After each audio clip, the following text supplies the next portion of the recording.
Good afternoon students. बच्चों, आज हम हमारी हिंदी की जो पाठ्य पुस्तक है वसंत, उसका तीसरा पाठ है नादान दोस्त, उसके बारे में पढ़ेंगे। अब ये नादान दोस्त कौन है, ये हमें कहानी पढ़ने के बाद पता चलेगा। ठीक है, इस कहानी के जो लेखक हैं वो हैं मुंशी प्रेमचंद जी।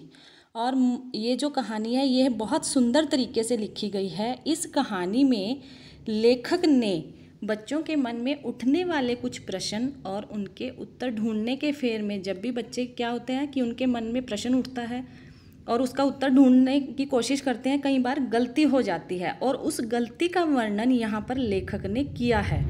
अब लेखक कहते हैं कि उन बच्चों की स्वाभाविक मन स्थिति का बहुत उत्तम चित्रण कैसे हुआ है वो यहाँ पर जानेंगे। इस कहानी में केशव व श्यामा नाम के दो भाई बहन हैं और एक दिन उन्होंने देखा कि उनके घर की कानिस पर एक चिड़िया ने अंडे दिए थे।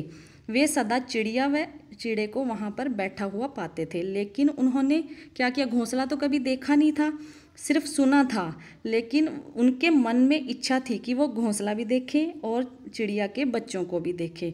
इसी तरह उनके मन में सवाल उठते रहे और इस सवाल के इसको कंप्लीट करने के लिए उन्होंने, दोनों भाई बहनों ने योजना बनाई कि इस चिड़िया के बच्चे को हम संरक्षण में लेंगे, यानी उनकी सुरक्षा करेंगे और उनके दाना पानी की व्यवस्था भी करेंगे। तो उन्होंने क्या किया, क्योंकि माता पिता के पास टाइम नहीं था तो उन्होंने अपने आप ही योजना बनाई।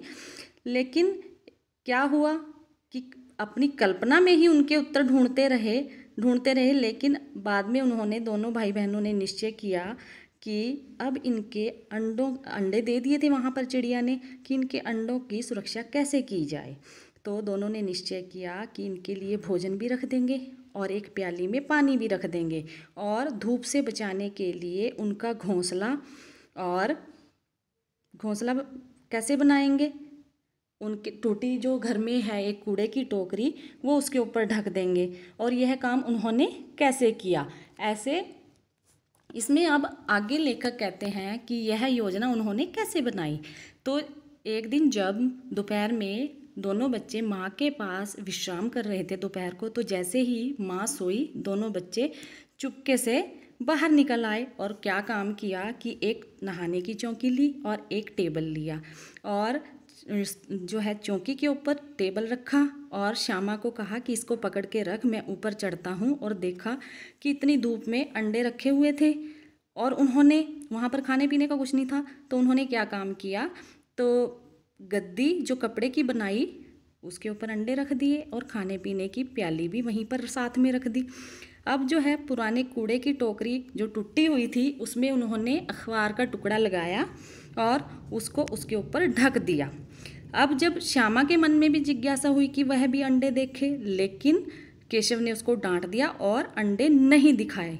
और ये जब उसको अंडे नहीं दिखाए तो श्यामा भी क्रोध से भर गई।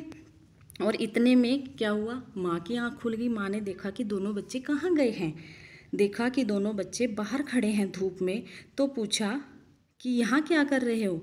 तो श्यामा ने माँ को कहा कि हम तो, क्योंकि जब वो आए सो गए थे, एक बार तो चले गए थे, लेकिन दोबारा जब वो 4 बजे दोबारा फिर आए और देखा कि अंडे बाहर टूटे पड़े थे, तो दोनों आए, दोनों धूप में खड़े थे। माँ भी पीछे पीछे आई तो कहने लगी ये सब क्या है। तो बच्चे कहते कि हमने तो इनकी सुरक्षा की थी, हमने इनके लिए दाना पानी रखा, लेकिन ये अंडे जो हैं ये तो टूटे पड़े हैं। और श्यामा ने जो है पिछली सारी कहानी माँ को बताई।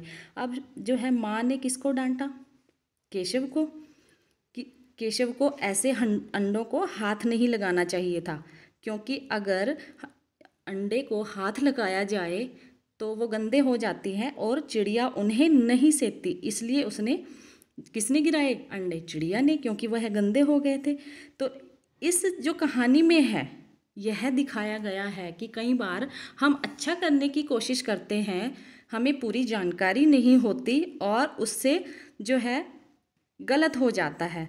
बाद में केशव को अपनी गलती पर बहुत पछतावा हुआ और इसके बाद उन दोनों ने कभी भी वहाँ पर चिड़िया को नहीं देखा। तो बच्चों, इस कहानी से हमें यह शिक्षा मिलती है कि हमें पक्षियों की रक्षा करनी चाहिए, उनके लिए दाना पानी की व्यवस्था करनी चाहिए। इस लेसन में जितने भी कठिन शब्द आए हैं वह हम ऑनलाइन क्लास में डिस्कस करेंगे। Okay, thank you, good day.